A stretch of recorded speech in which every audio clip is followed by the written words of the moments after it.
إن الحمد لله نحمده ونستعينه ونستغفره ونعوذ بالله من شرور أنفسنا ومن سيئات أعمالنا من يهده الله فلا مضل له ومن يضلله فلا هادي له وأشهد أن لا إله إلا الله وحده لا شريك له وأشهد أن محمدا عبده ورسوله أما بعد فإن خير الحديث كتاب الله وخير الهدي هدي محمد صلى الله عليه وسلم وشر الأمور محدثاتها وكل محدثة بدعة وكل بدعة ضلالة وكل ضلالة في النار.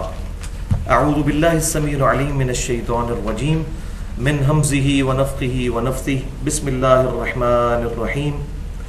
رب اشرح لي صدري ويسر لي أمري واحلل عقدة من لساني يفقهوا قولي. بسم الله الرحمن الرحيم.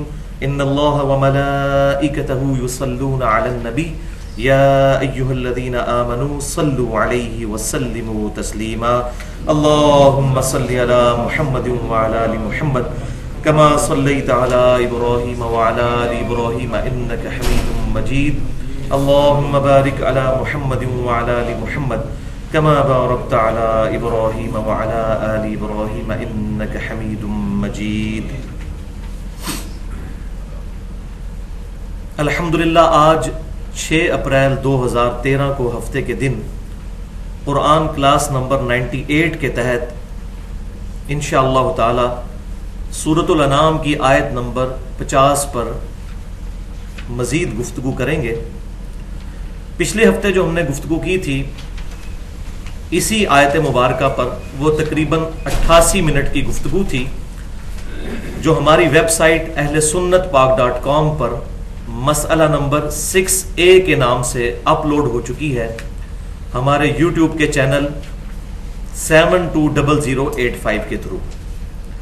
اور اس گفتگو کا ٹاپک تھا علم الغیب سے متعلق فرقہ وارانہ نظریات کا تحقیقی جائزہ. آج کا درس اسی کی کنٹینیوشن اور تسلسل ہے، اور آج انشاءاللہ تعالی مسئلہ نمبر 6B کے نام سے ہم لیکچر کو ڈسکس کریں گے، جس کا عنوان ہے الہام، کشف اور خوابوں کی حقیقت سے متعلق فرقہ وارانہ نظریات کا تحقیقی جائزہ. اور خوابوں میں بھی پرٹیکولر امام کائنات سید الاولین والآخرین شفیع المذنبین رحمت للعالمین سیدنا و مولانا امام اعظم محمد رسول اللہ صلی اللہ علیہ وسلم کی خواب میں زیارت، اس کے بارے میں اپروپریٹ عقیدہ کیا ہونا چاہیے. تو یہ ہے مسئلہ نمبر 6B، الہام، کشف اور خوابوں کی حقیقت سے متعلق فرقہ وارانہ نظریات کا تحقیقی جائزہ. بھائیو، جہاں تک علم لدنی کی حقیقت کا تعلق ہے، یعنی بعض لوگوں کا یہ عقیدہ ہے کہ سینہ بسینہ علم بھی قرآن و سنت کے پیرلل ٹرانسفر ہوتا ہے، تو اس ٹاپک پر اسی سال محرم الحرام کے مہینے میں 1434 ہجری میں ہی میں نے 80 منٹ کی گفتگو کی تھی مسئلہ نمبر 55A کے نام سے علم لدنی سے متعلق فرقہ وارانہ نظریات کا تحقیقی جائزہ. اور اس میں جو باطنیت کا مکتبہ فکر رکھنے والے لوگ ہیں ان کی چیزوں کو میں نے علمی دلائل کے ساتھ ایڈریس کیا تھا. آج میں اس ٹاپک کو ڈسکس نہیں کروں گا جو کہا جاتا ہے کہ خضر علیہ السلام آتے ہیں انسانی شکل میں اور لوگوں کو ایجوکیٹ کرتے ہیں، وہ علم لدنی کا ٹاپک ہے. پھر آج کے لیکچر سے پہلے میں وہی اعلان کر دوں کہ بھائیو، الحمدللہ میری روٹی دین کے ساتھ نہیں جڑی ہوئی، اور یہ میں بات بار بار ریپیٹ کرتا ہوں کہ میں نے فرقہ واریت کو 3 طلاقیں دے کر اور 4 تکبیریں پڑھ کر دفنا دیا ہے، کیونکہ جو بندہ فرقہ واریت میں پڑ جائے وہ کبھی بھی حق بات نہیں کرتا. اور میں جب علماء کرائم کی یعنی مجرم علماء کی کتابیں پڑھتا ہوں تو مجھے اندازہ ہوتا ہے کہ کس طریقے سے وہ واضح قرآن اور سنت کے احکامات کو چھپا جاتے ہیں صرف اپنے مکتبہ فکر کی حفاظت کرنے کے لیے. اور معذرت کے ساتھ اس حمام میں تقریباً سارے ہی ننگے ہیں. تو میرے لیے دعا کریں کہ اللہ تعالیٰ اس دن سے پہلے کہ جب معاذ اللہ استغفر اللہ میں اپنا ذریعہ معاش دین کو بناؤں، اس سے پہلے ہی اللہ تعالیٰ مجھے ایمان و عافیت کے ساتھ مدینہ شریف میں موت اور جنت البقیع میں مدفن عطا فرمائے، اور جنت الفردوس میں اپنے محبوب صلی اللہ علیہ وسلم کے قدموں میں جگہ عطا فرمائے. اور یہ تمام دعائیں ہمارے سب مسلمانوں کے حق میں قبول و منظور فرمائے.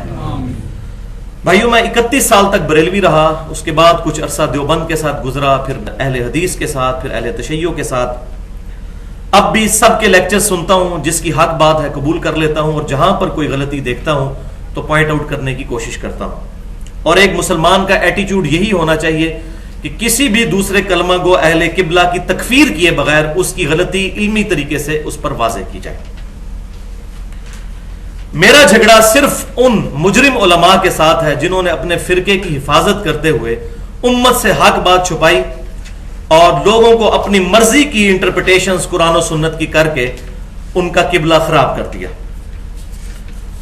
اور حتیٰ کہ خوابوں کو، اور یہاں تک کہ جو شیطانی خواب ان کو آتے ہیں ان کو عوام کے اندر پروپیگیٹ کر کے انہوں نے روٹی اور روزی کا سلسلہ چلایا ہوا ہے۔ وَلِعَوْذُ بِاللَّهِ تَعَالَى۔ آج کی گفتگو میں انشاءاللہ کل 11 آیات آئیں گی، مینلی جو ہے کراس ریفرنس کے طور پر ان سے متعلق آپ کو ایک ایک پیج مل چکا ہے جس پہ وہ 11 کی 11 آیات پرنٹڈ فارم میں موجود ہیں۔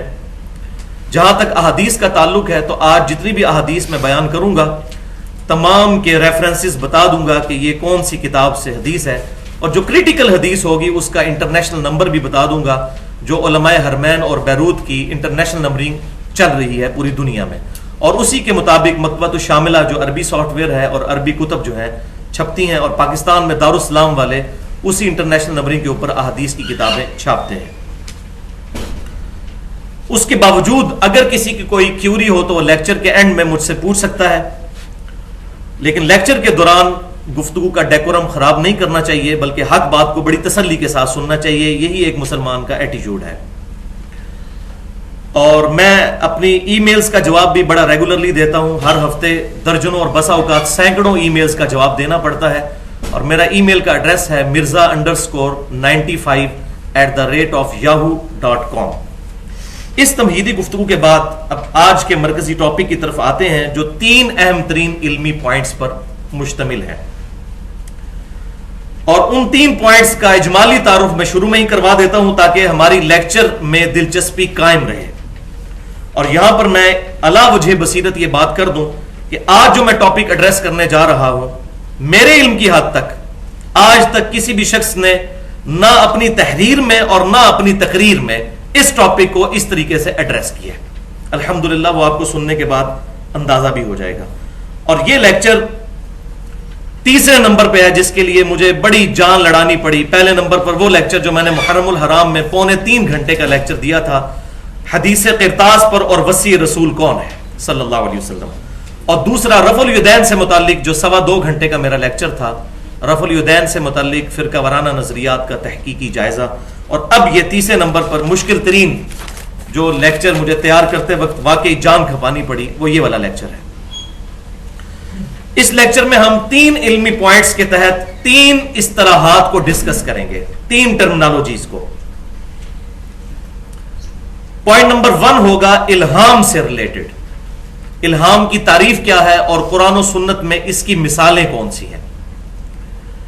پوائنٹ نمبر 2 کشف سے ریلیٹڈ ہوگا، کہ کشف کا عقیدہ کیا ہے۔ یہ کشف لفظ ہے، کشف لفظ نہیں ہے، کاف کے اوپر زبر، شین کے اوپر زبر اور پھر فا پہ ساکن۔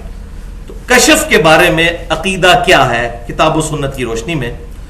اور پوائنٹ نمبر 3 جو ہے وہ خوابوں سے متعلق، جسے عربی میں رؤیا کہتے ہیں، اور اس میں بھی پرٹیکولر خواب میں دیدار مصطفیٰ صلی اللہ علیہ وآلہ وسلم سے متعلق کیا عقیدہ ہونا چاہیے اور اس میں حق بات کیا ہے، وہ میں انشاءاللہ بیان کروں گا۔ اور اسی میں انشاءاللہ تعالی میں 5 خواب احادیث کی کتابوں سے بتاؤں گا کہ جو نبی صلی اللہ علیہ وسلم کی وفات کے بعد صحابہ نے، تابعین نے، تبا تابعین نے اور تبا تبا تابعین نے نبی صلی اللہ علیہ وسلم کو خواب میں دیکھا، اور الحمدللہ یہ حق ہے۔ تو پہلی اصطلاح کی طرف آتے ہیں، ایک دفعہ دروشی پڑھ لیجئے۔ اللہم صلی علی محمد وعلی آل محمد کما صلیت علی ابراہیم وعلی آل ابراہیم انک حمید مجید۔ اللہم بارک علی محمد وعلی آل محمد کما بارکت علی ابراہیم وعلی آل ابراہیم انک حمید مجید۔ پہلی اصطلاح ہے الہام۔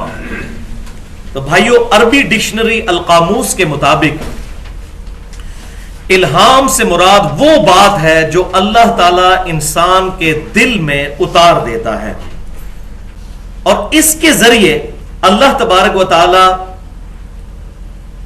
انسانوں کو رہنمائی عطا کرتا ہے، کسی چیز کی ٹرو انڈرسٹینڈنگ عطا فرماتا ہے، سمجھ بوجھ، اور پھر انسان کا دل اس بات پر مطمئن ہو جاتا ہے۔ یہ ہے الہام۔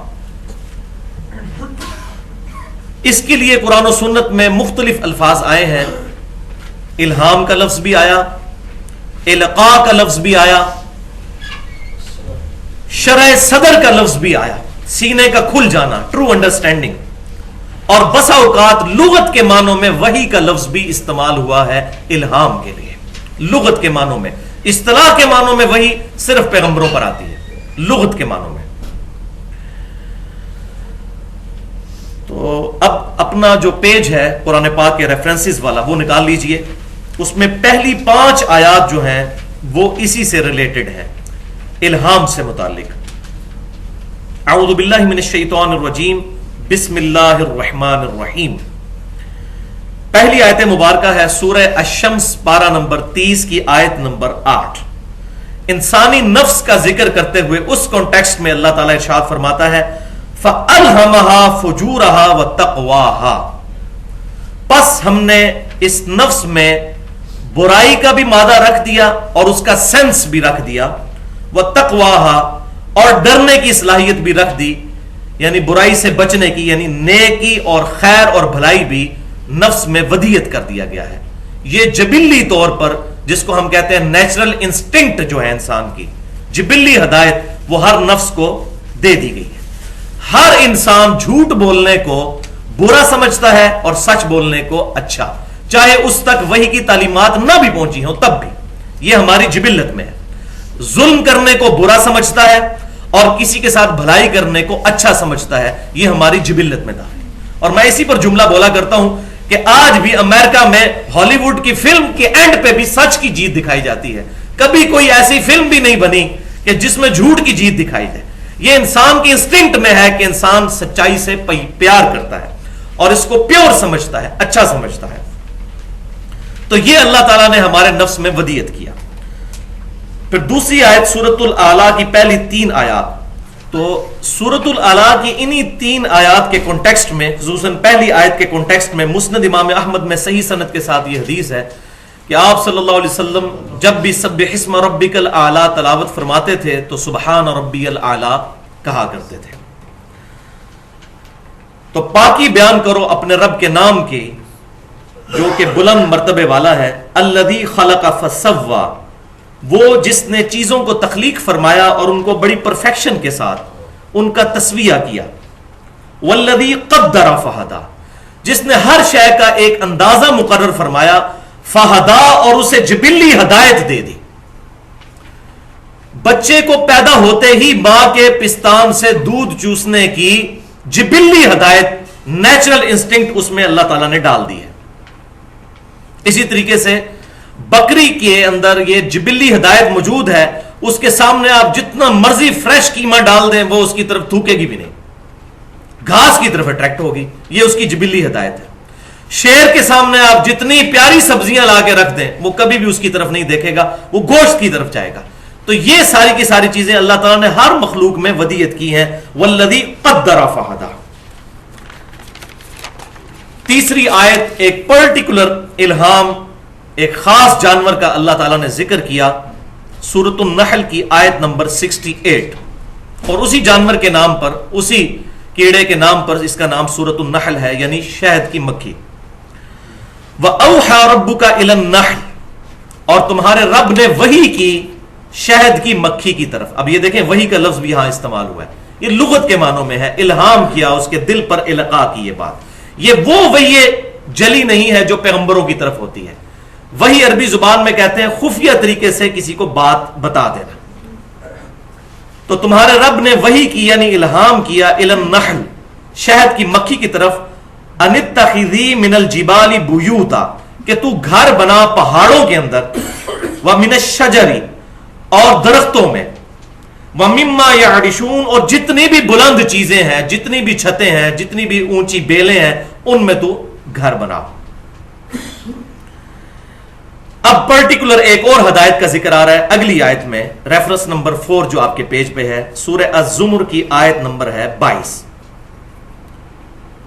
افمن شرح اللہ صدرہ للاسلام، بھلا وہ شخص کہ جس کا سینہ اللہ نے کھول دیا ہو اسلام کے لیے، کہ وہ اسلام کی حقانیت کو پہچان چکا ہو، فہو علی نور من ربہ، اور وہ اپنے رب کی طرف سے نور ہدایت پر بھی ہو۔ اور اس میں اب بٹوین دا ورڈز بات محذوف کر دی گئی، یہ سورت کا سٹائل ہے کہ کیا وہ شخص اچھا ہے یا وہ جس کا آگے ذکر آ رہا ہے، فویل للقاسیۃ قلوبہم، تو ہلاکت ہے دل کی سختی جن لوگوں کے اندر موجود ہے ان کے لیے، قلوبہم من ذکر اللہ، اللہ کے ذکر کے بارے میں جن کے دل سخت ہو چکے ہیں، اولئک فی ضلال مبین، اور یہی لوگ کھلی گمراہی میں ہیں۔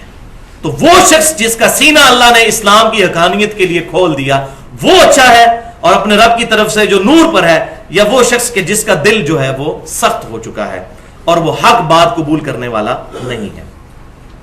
تو یہ پرٹیکولر ہدایت کا ذکر ہے کہ جو بندہ ایفرٹ کر کے اللہ تعالیٰ تک پہنچنے کی کوشش کرے تو اللہ تعالیٰ اس کو اسلام کی دولت سے مشرف فرما دے۔ اور اسی کا ذکر ہے آگے جو ریفرنس نمبر 5 ہے، جو سیدنا موسیٰ علیہ السلام کی دعا ہے، سورہ طٰہٰ کی آیت نمبر 25۔ قال رب اشرح لی صدری ویسر لی امری واحلل عقدۃ من لسانی یفقہوا قولی، اور سٹارٹ اسی بات سے ہو رہا ہے، اے رب میرا سینہ کھول دے، یہ وہی چیز ہے، شرح اللہ صدرہ للاسلام، اس معاملے میں مجھے بہترین فہم عطا فرما۔ اور نبی صلی اللہ علیہ وسلم کو تو اللہ تعالیٰ نے یہ انعام خود ہی عطا فرما دیا، الم نشرح لک صدرک، اے محبوب صلی اللہ علیہ وسلم ہم نے آپ کے لیے شرح صدر نہیں فرما دیا کیا؟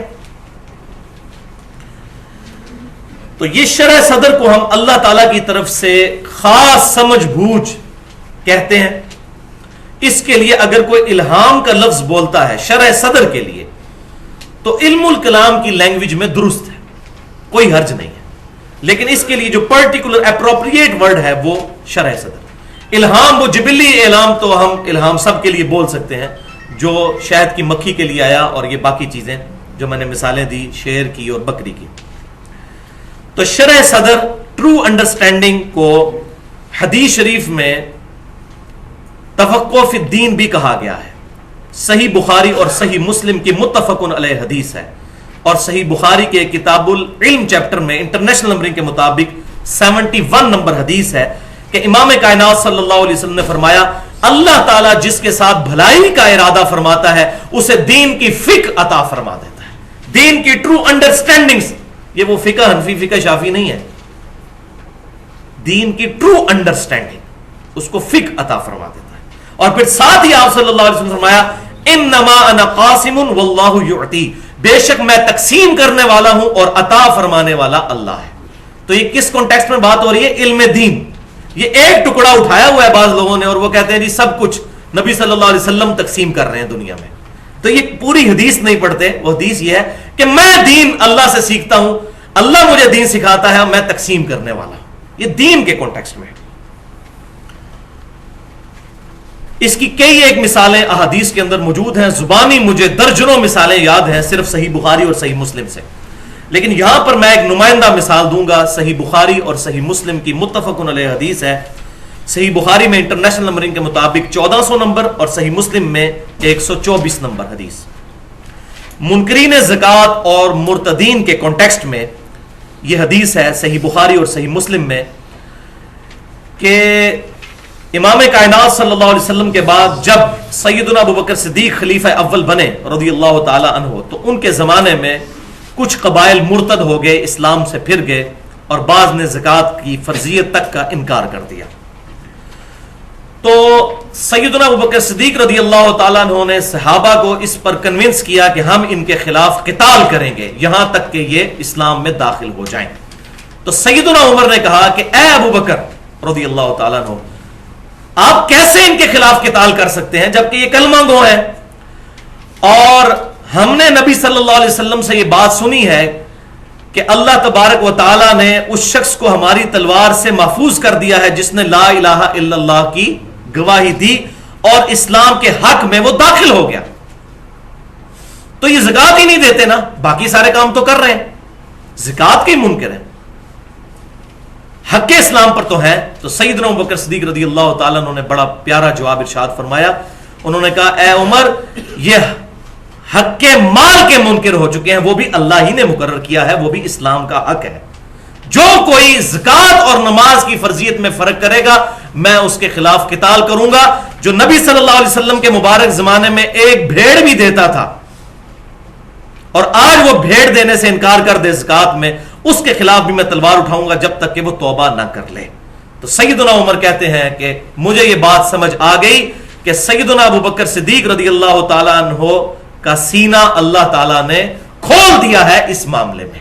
یہ سیم الفاظ انہوں نے استعمال کیے کہ اللہ نے ان کا صدر جو ہے وہ اس کی شرح فرما دی ہے.